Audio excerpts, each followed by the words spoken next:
Hi guys, video game viewer here with a review of Bioshock 2. We are once again returning to the city of Rapture, the underwater city that Ryan Andrews built.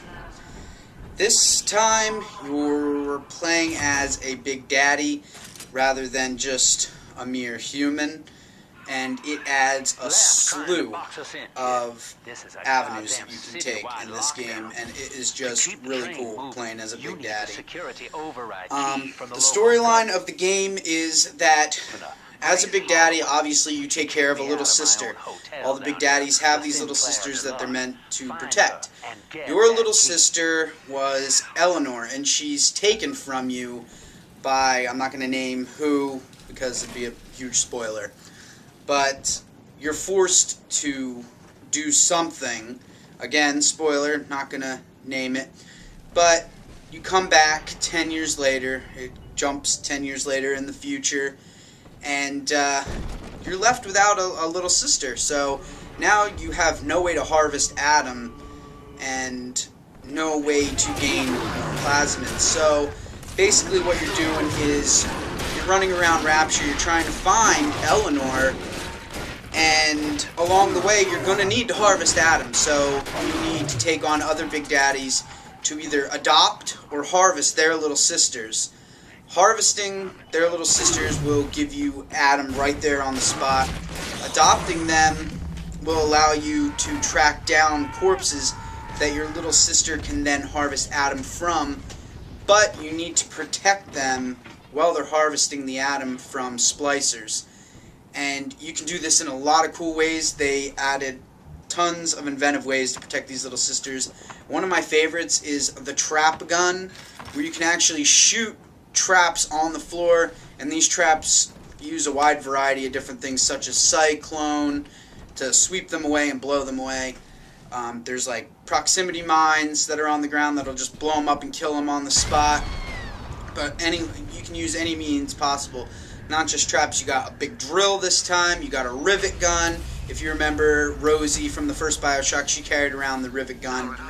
The city is still fun to explore, but it has lost some of the mystery, being that you've gone through it through the first game. You're definitely going to see different areas this time of Rapture, and you're even going to get to walk around on the seafloor as kind of a respite from the action. Nobody can attack you out here. You can't use your weapons, so it's kind of a reprieve from the action. And it's really interesting to look in on the city and see what's going on, rather than actually being in the city itself. You kind of get to look from the outside in. You're still fighting splicers. As I mentioned, you're fighting Big Daddies to adopt their little sisters. And like I said, you get to set traps. There's tons of new weapons. Like I mentioned, the drill, the rivet gun, there's a spear gun, there's a grenade launcher, all kinds of new stuff, and there's a wide variety of plasmids this time. So you're going to be using plasmids again. The good thing is you don't have to switch back and forth between plasmid use and a weapon this time. Big Daddy is more than capable of carrying a gun and still having a hand free to use the plasmids. Some plasmids are making a return, such as Incinerate, the Electric Shock, being able to freeze them and smash them. You can melee with any weapon you want this time in this game, so there's a lot of variety to the combat, and the combat is very open to how you want to deal with a particular situation. The sound in the game, there's great voice acting, and it rivals other games out there with their voice acting. It's just awesome. There's 120 audio tapes in the game to find, and I strongly recommend listening to as many of them as you can. Not only are you going to get more backstory to the game, but you're going to get to experience this awesome voice acting. And I'm not saying you got to find them all, but it definitely is a challenge to find them all, and it's kind of fun hunting them down. The weapons sound awesome, no complaints in that department. The music is superb. They really captured the 1950s with the music, and the music is actually really haunting with the setting that you're in. It really adds to the atmosphere and the drama. And and I really, that was one of my favorite things about this game, is just the music and the voice acting and the sound of the game in general. The graphics are excellent. The water and lighting effects look spot on. Whether you're under the water or there's puddles on the ground, it looks great. The neon lights that are given off from the city reflecting on the water look just mind-blowing. And there's a really awesome sense of atmosphere in this game.